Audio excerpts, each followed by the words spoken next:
What happens when two police officers, blinded by assumption, pull over the wrong car on the wrong day?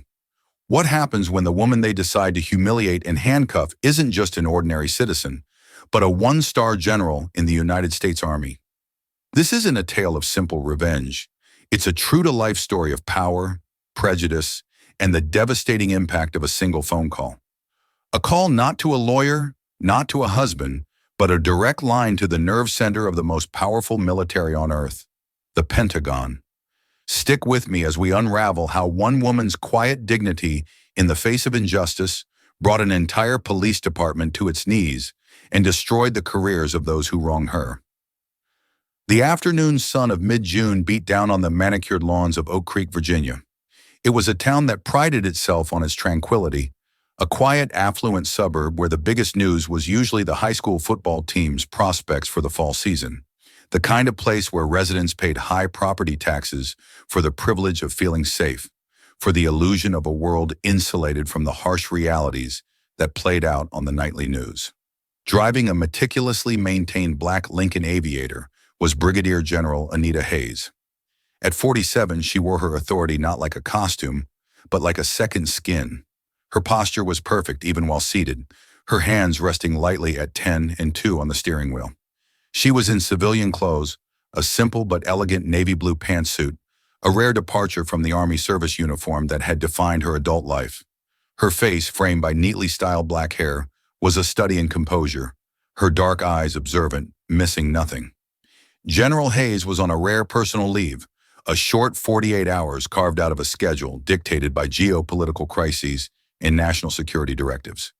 She was on her way to visit her older sister, Rebecca, who was recovering from a difficult round of chemotherapy in her Oak Creek home.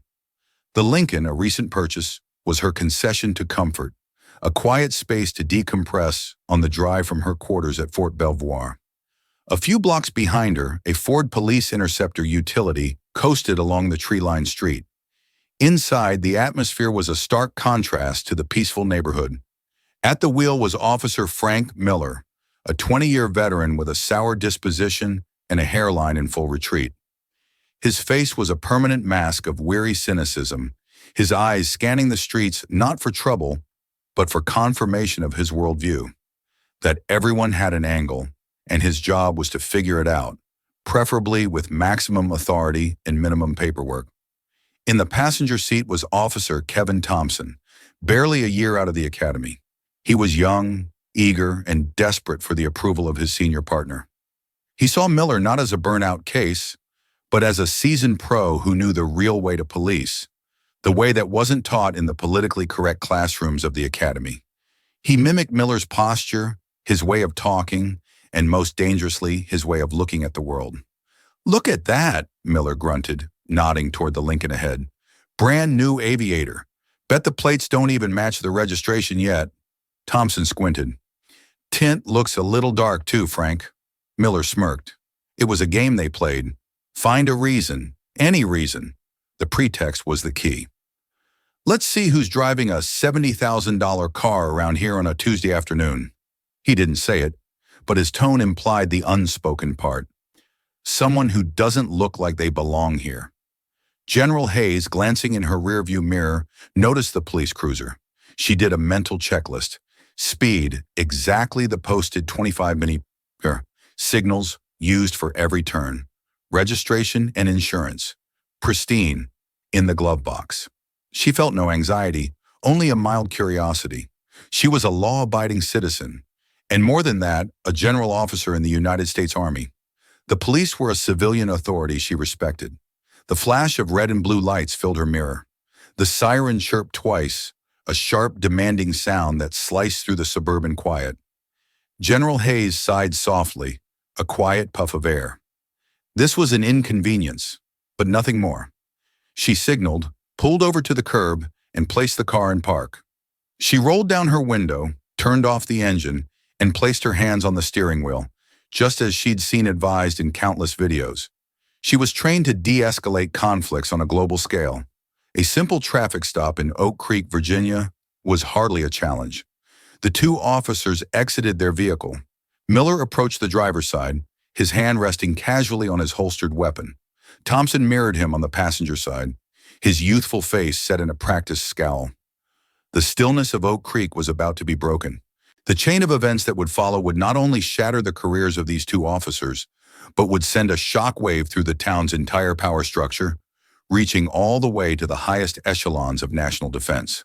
A reckoning was coming, and it had just been initiated by a routine traffic stop. Officer Miller tapped on the driver's side window frame with his knuckle, a gesture of impatient authority. "Afternoon, ma'am. You know why I pulled you over?" General Anita Hayes looked at him, her expression neutral. Her eyes, trained to assess threats and command respect, met his. "No, officer, I do not.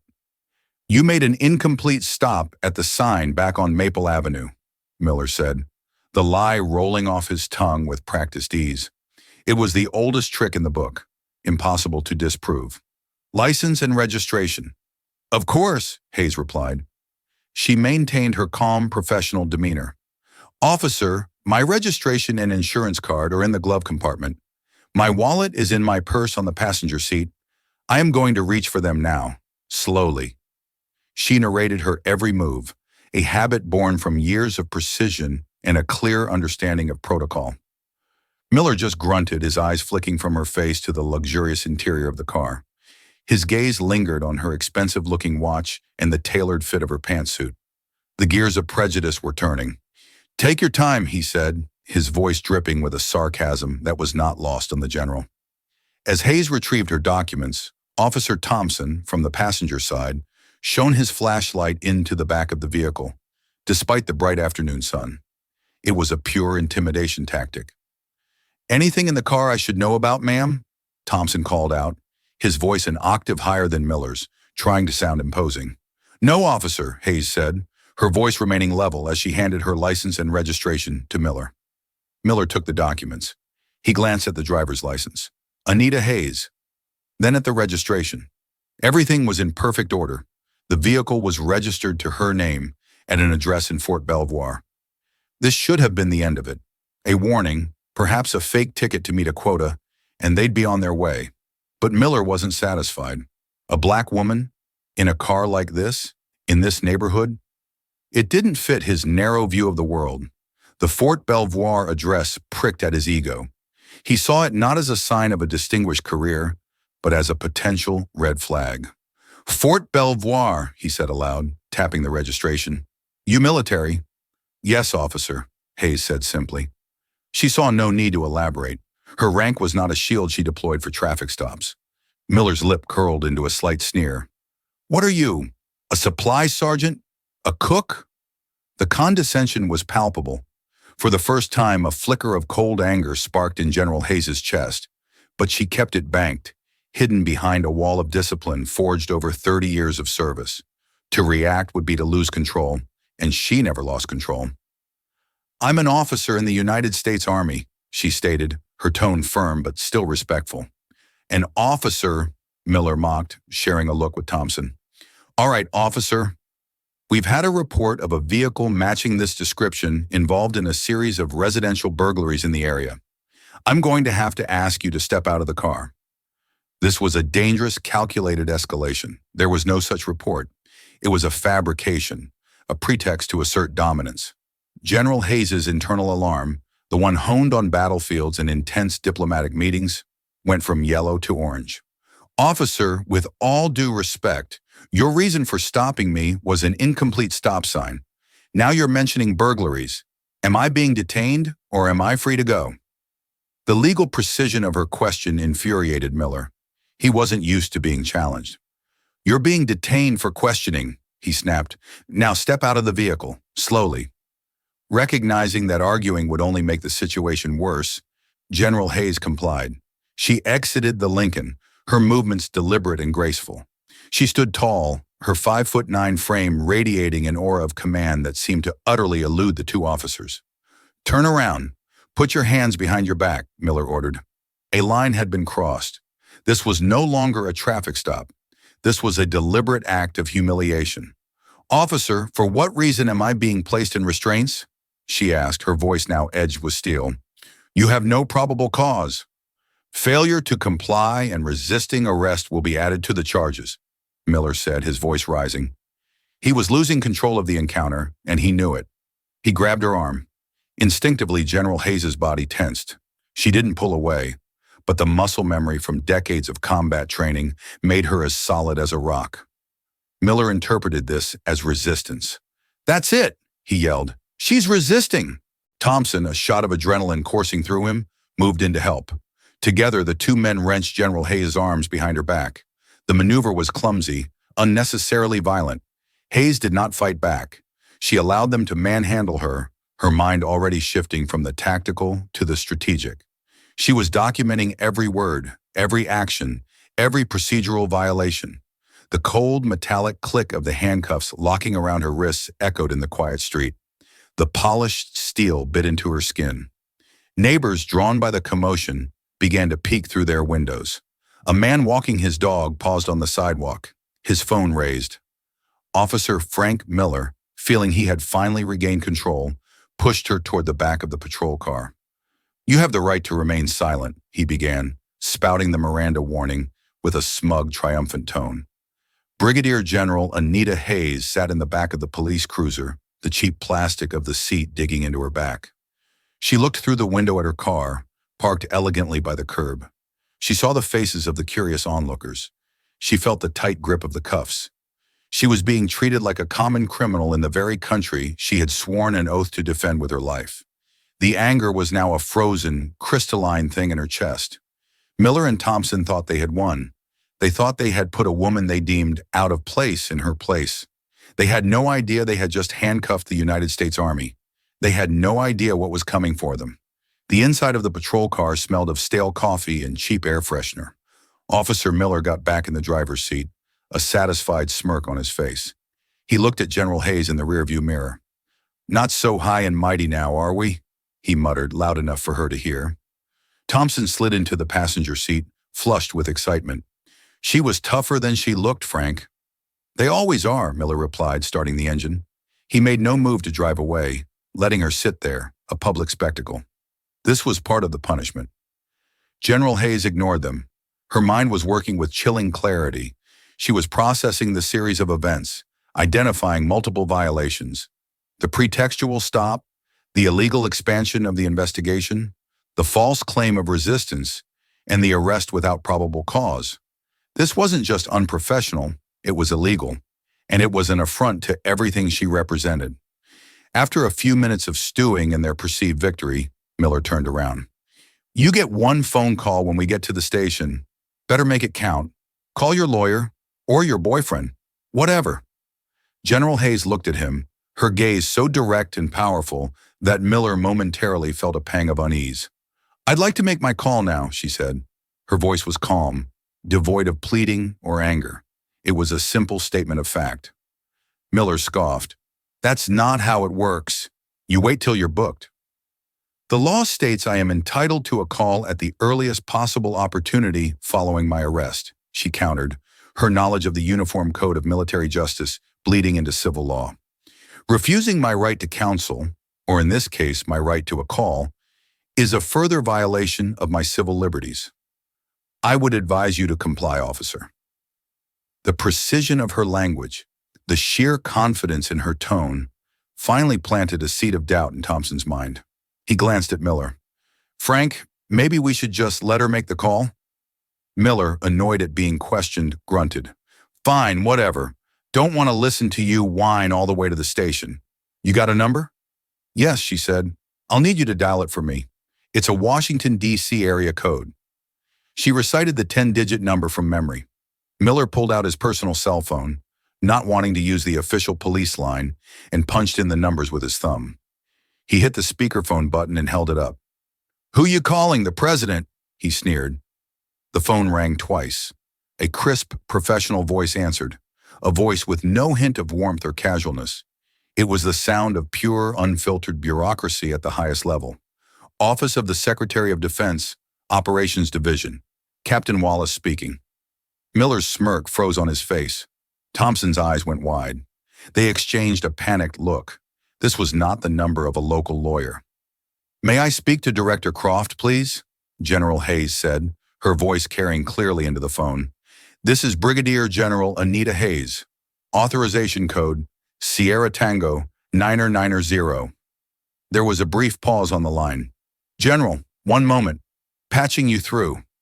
The sterile hold music didn't even have a chance to play before another voice came on the line.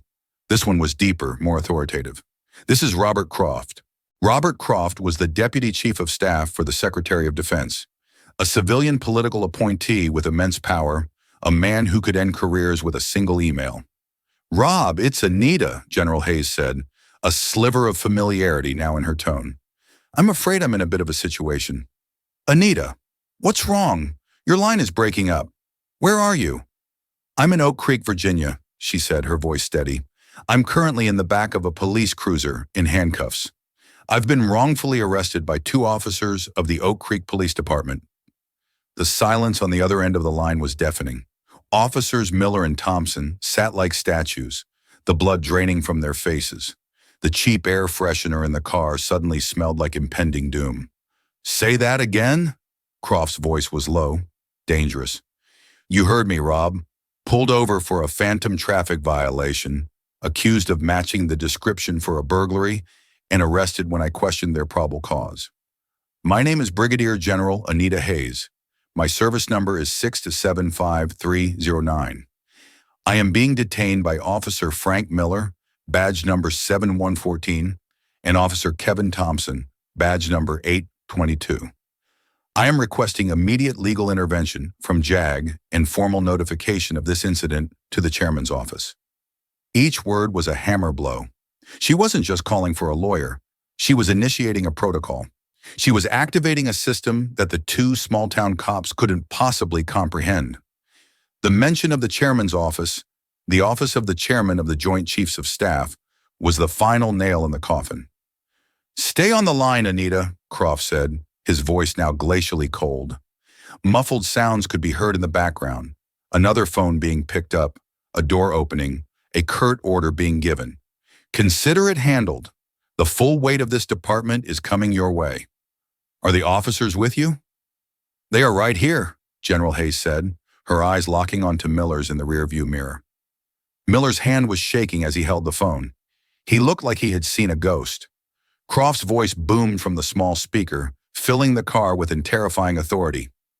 Officers Miller and Thompson of the Oak Creek Police Department, you are currently in illegal detention of a general officer of the United States Army.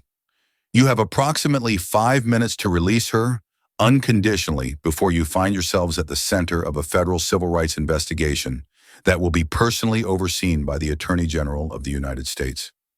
The Secretary of Defense is being notified as we speak. Your careers, as you know them, are over. The clock is ticking. The line went dead. Miller dropped the phone as if it were red hot. He looked at Thompson, his face pale and slick with sweat. The smugness, the cynicism, the casual cruelty, it had all evaporated, replaced by raw, primal fear. He turned his head slowly and looked at the woman in his back seat. He wasn't seeing a suspect anymore.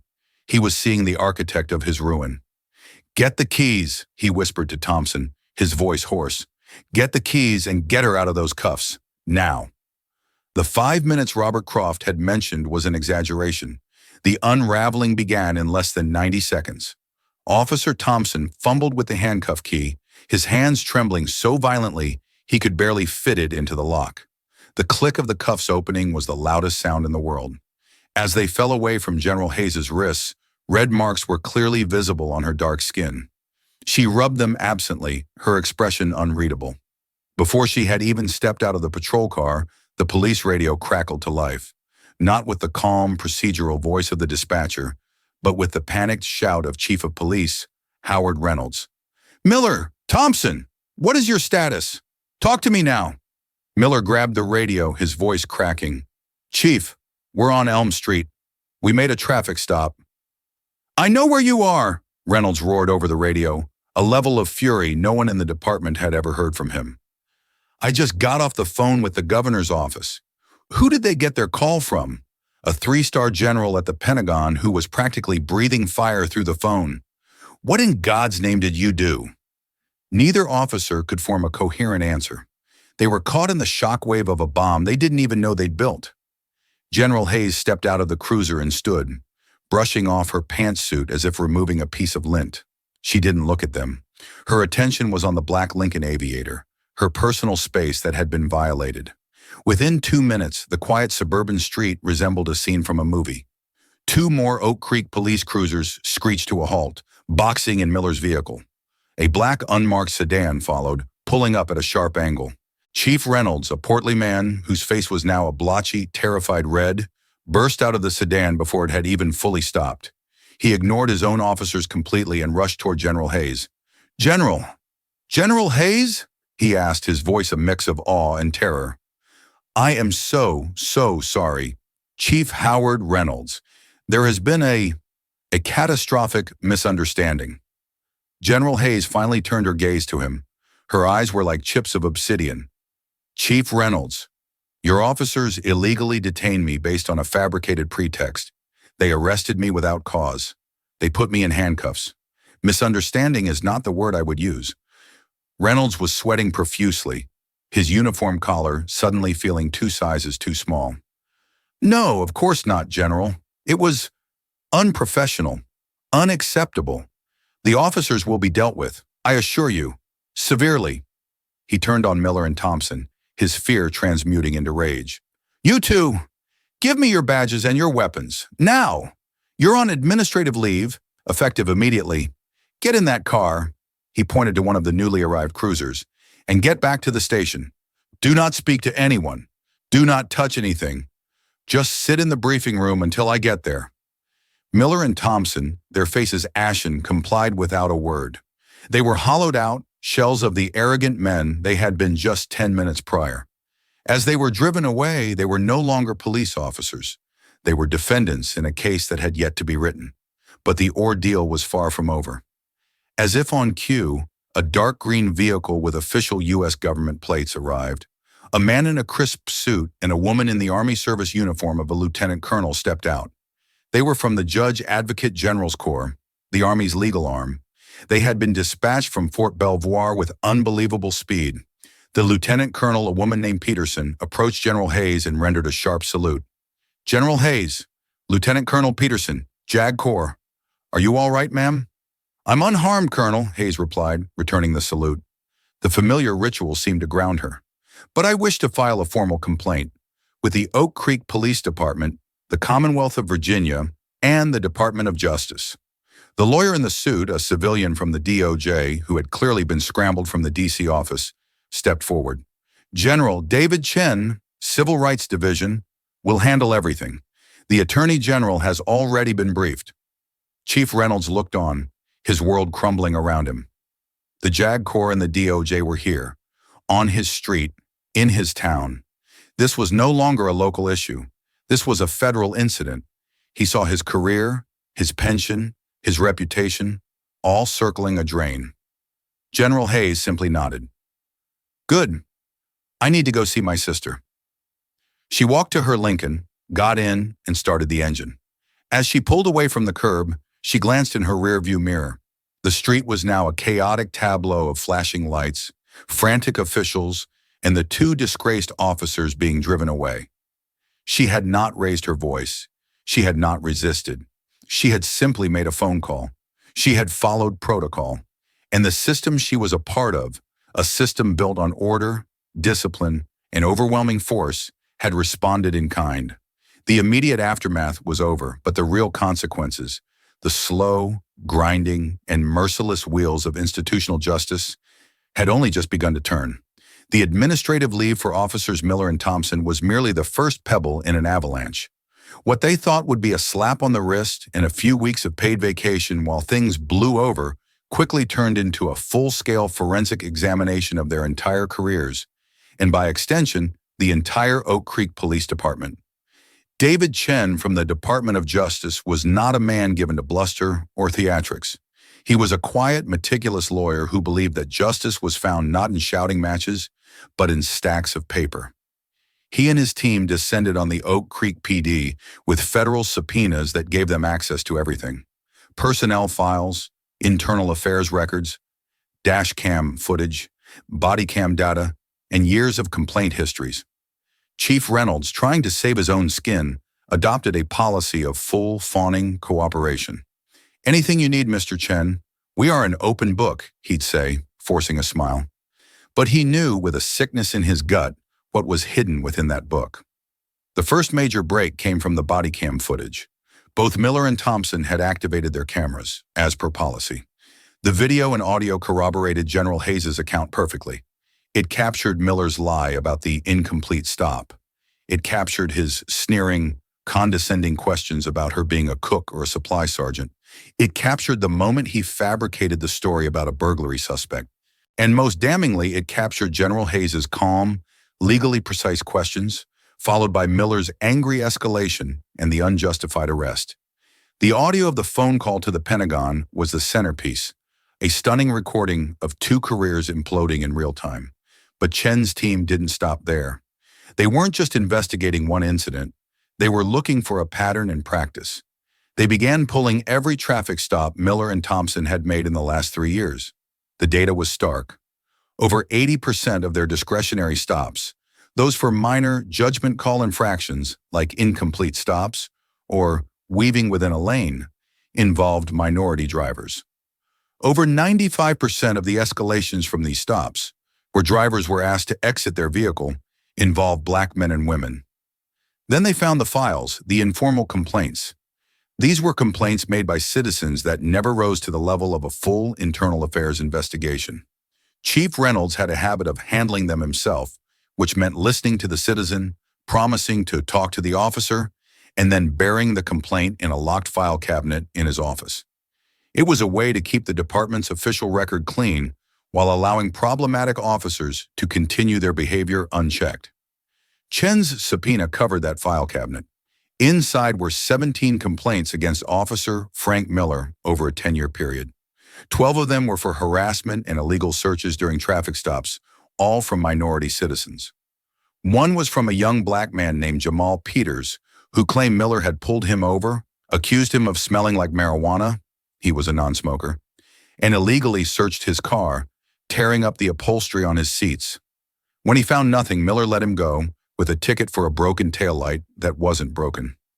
Jamal's complaint had been dismissed by Reynolds as unsubstantiated. There were 4 complaints against Officer Kevin Thompson, even in his short tenure. They showed a clear pattern of a young officer emulating his senior partner, using aggressive language and fabricating reasons to search vehicles. He was a product of the toxic mentorship he'd received from Miller. The DOJ team brought Jamal Peters in for an interview. The young man, now a 24-year-old mechanic, was hesitant at first. He'd been taught that fighting the police was a losing battle. But when Chen's team played him the audio from General Hayes' stop, his eyes lit up with a fire of recognition.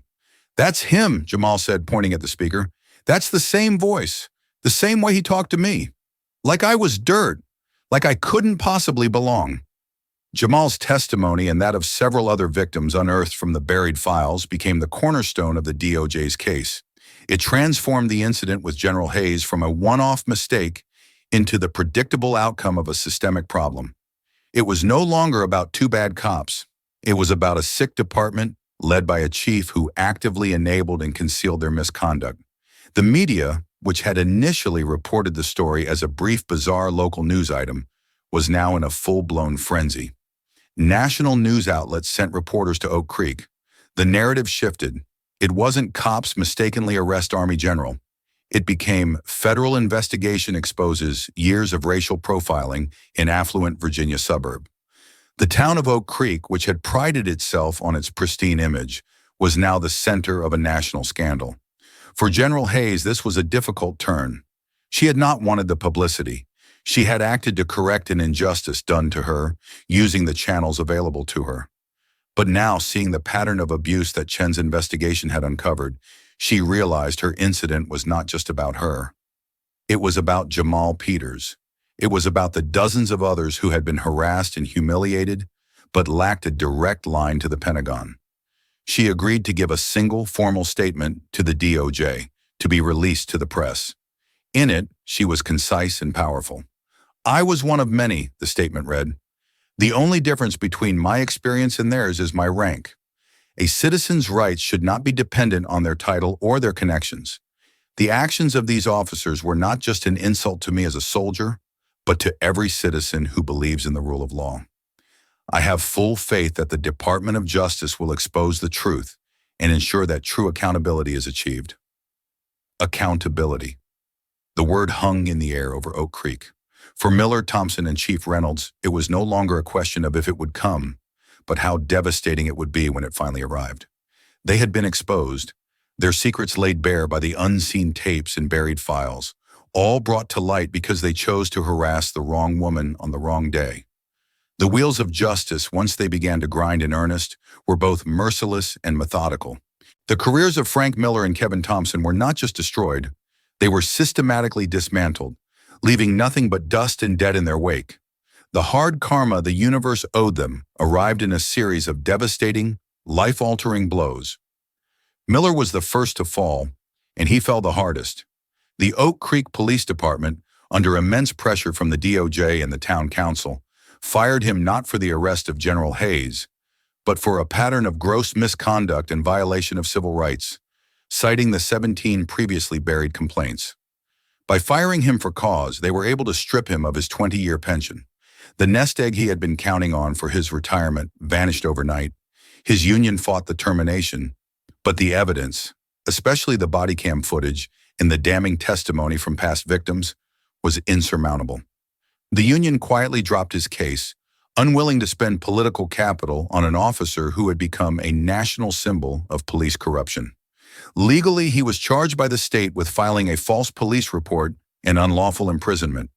He pleaded guilty to lesser charges to avoid jail time, but he was now a convicted misdemeanant, making him ineligible to carry a firearm. His law enforcement career was unequivocally over. No department in the country would hire him. The financial ruin was swift. Unable to find work that paid even a fraction of his police salary, he was forced to sell his house. His wife, who had stood by his cynical worldview for years, could not stand by the public humiliation and financial collapse. She left him.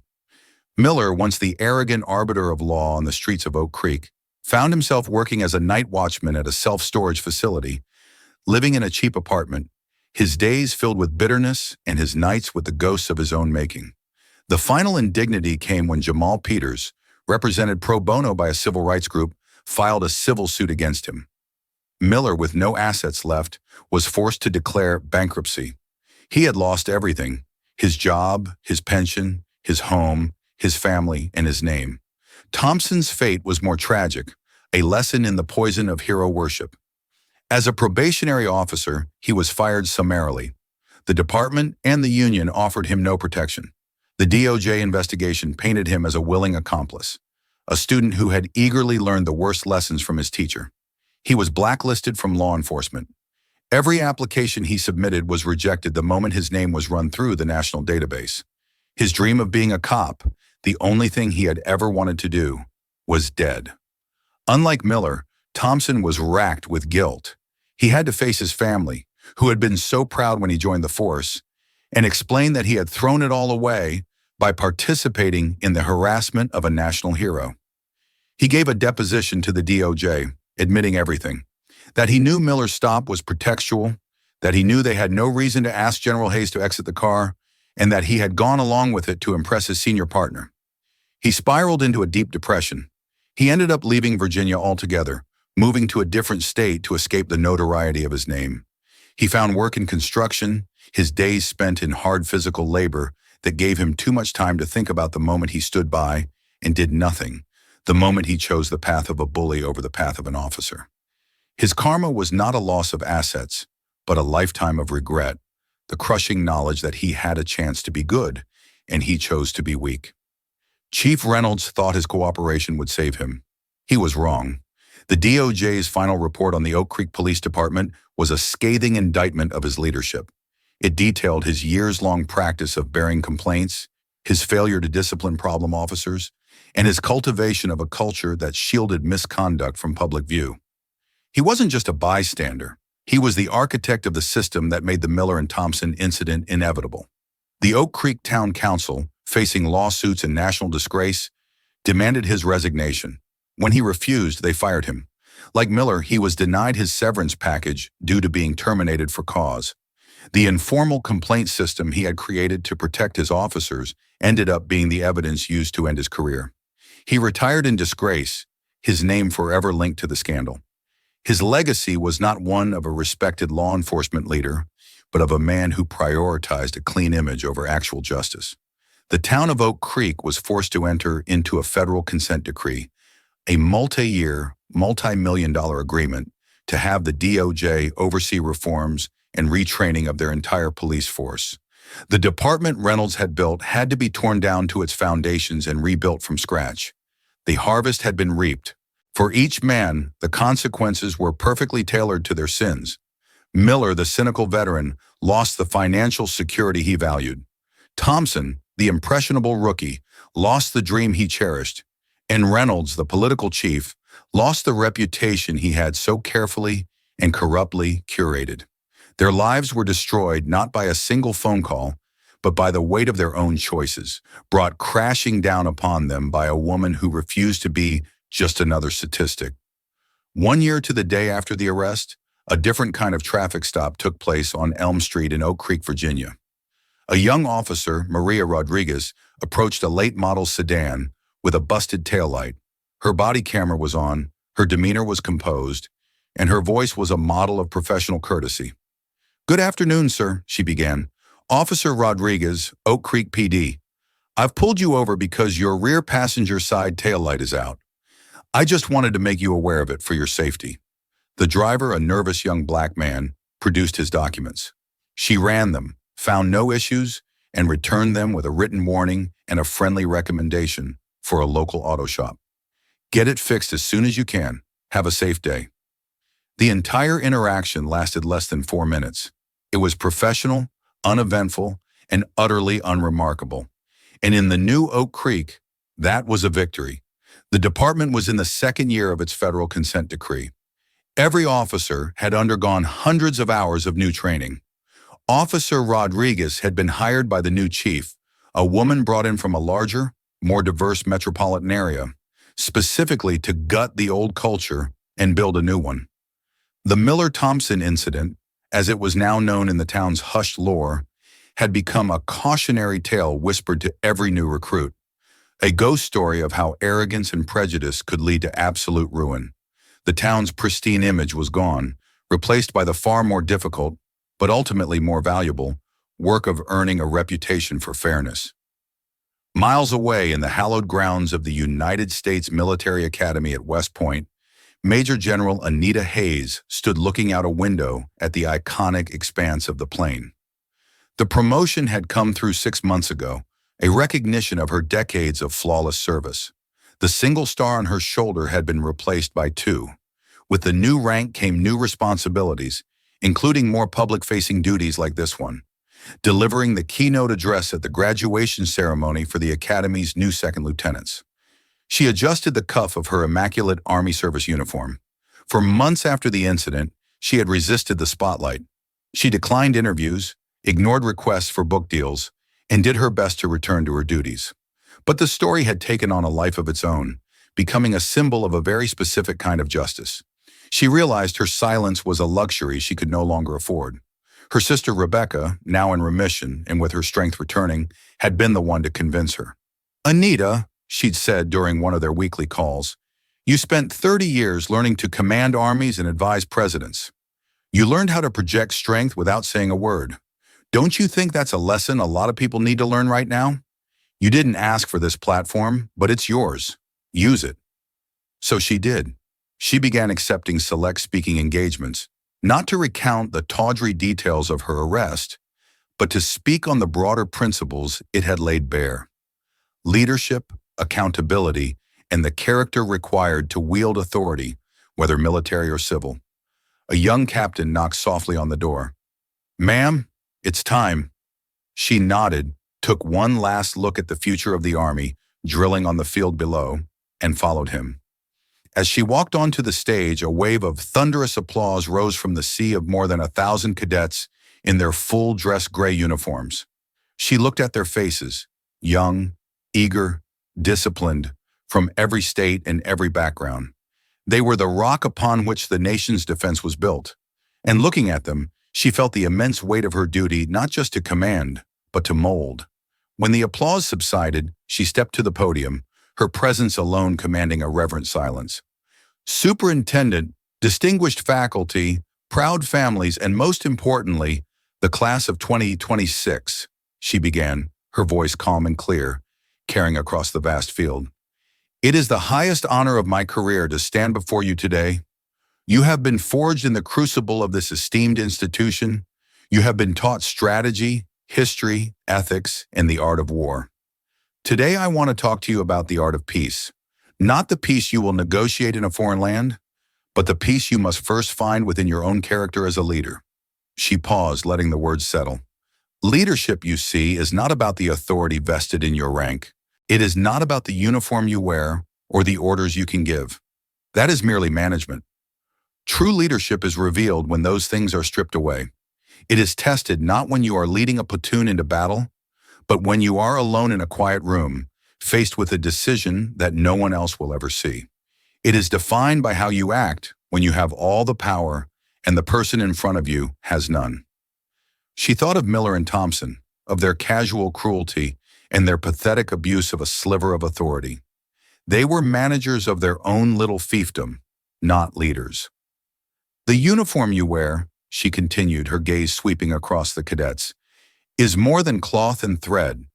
It is a symbol of a sacred trust between the American people and the defenders of their Constitution.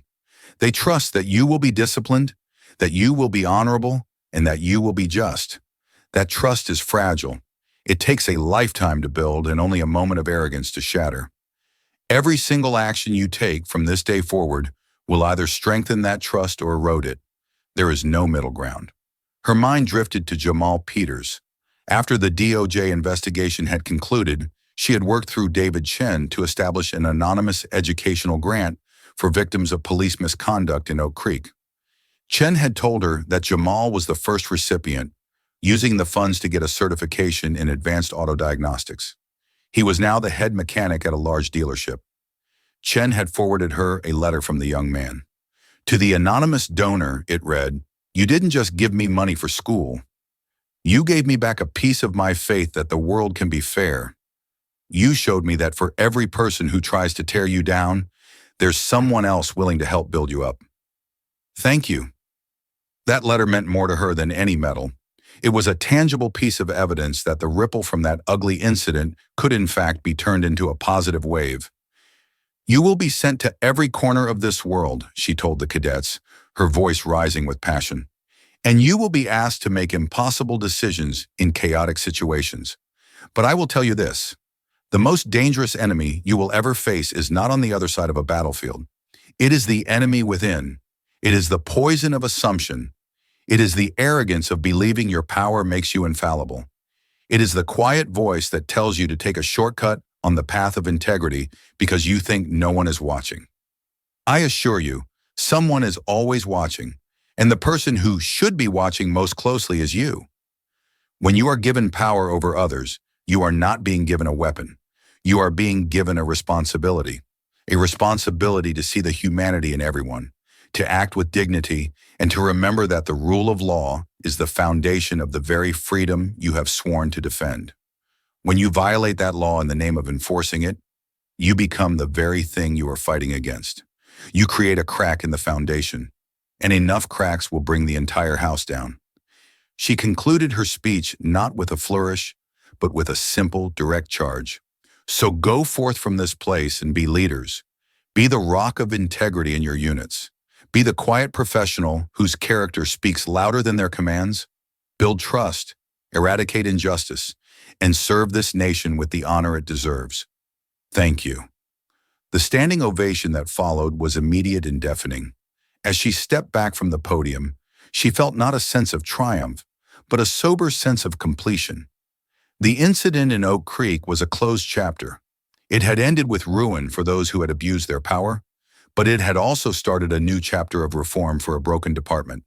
It had provided a small measure of justice for Jamal Peters and others, and it had given her this platform, this chance to shape the next generation of leaders. She knew she had not been targeted that day because she was a general. She had been targeted because she was a black woman who in the officer's eyes looked out of place. Her rank was simply the tool she had been forced to use. It was the rock she had in her hand to stop a destructive force. But her ultimate goal, she now realized, was to help create a world where such rocks were not needed. A world where justice was not dependent on a phone call to the Pentagon, but was the ordinary everyday standard for every single citizen on every quiet suburban street. The work was far from over, but a ripple had been sent out, and it was still moving. The story of General Anita Hayes is a stark and powerful reminder that true strength isn't about shouting the loudest, but about knowing precisely which levers of power to pull. It shows how the discipline and character forged over a lifetime can be a person's ultimate weapon against injustice.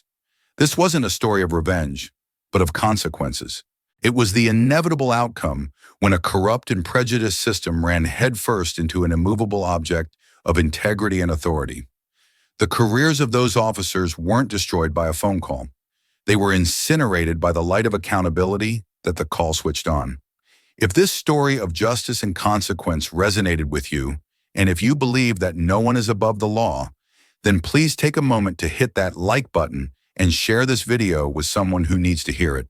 Subscribe to the channel for more true stories of when the system, for better or for worse, actually works. And let me know in the comments below. Which part of this story stood out to you the most?